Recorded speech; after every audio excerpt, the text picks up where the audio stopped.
వెళ్ళిపో అని మాత్రం అనకూడదు. సరేనా? డైలీ స్కూల్కి రావాలి, రాగానే అక్కడ హాల్ వేసుకోవాలి.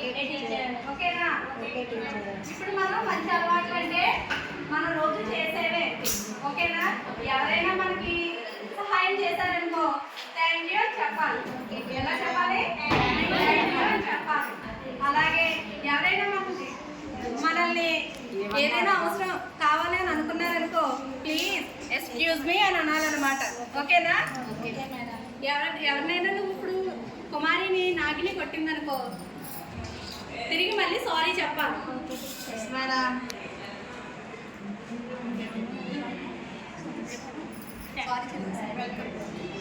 Welcome welcome. మనకి ఎవరైనా లోపలికి వస్తే అందరినీ ఎవరు వచ్చినా వెల్కమ్ అని లోపలికి స్వాగతించాలన్నమాట.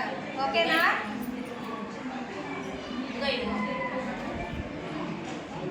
టీచర్ ప్లీజ్ అంటే ఏంటి టీచర్? నాకు అర్థం కావట్లేదు టీచర్. ప్లీజ్ ప్లీజ్ అంటే మా అమ్మగారు ఇంటి దగ్గర ప్లీజ్ అంటే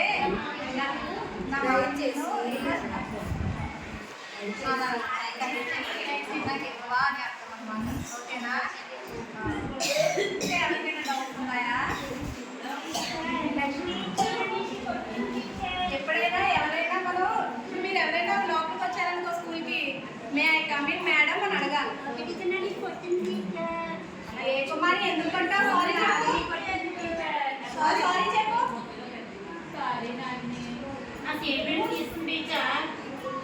కుమారి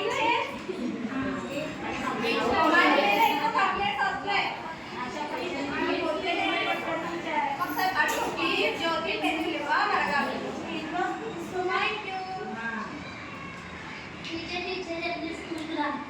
ఏమో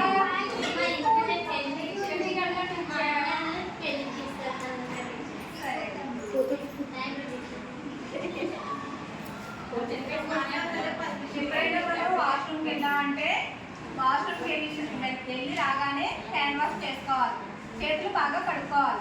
ఓకేనా? మళ్ళీ తర్వాత మనం భోజనం చేసేటప్పుడు కూడా చేతులు కడుక్కోవాలి. బయట నుంచి రాగానే కాళ్ళు కడుక్కోవాలి. కాళ్ళు కడుక్కోకుండా లోపలికి రాకూడదు. భోజనం చేసేటప్పుడు మనం హ్యాండ్ వాష్ చేసుకోవాలి. చేసుకొని హ్యాండ్ వాష్ ఎలా చేసుకోవాలన్నమాట. ఇలా చేయండి, ఇలా చేయండి.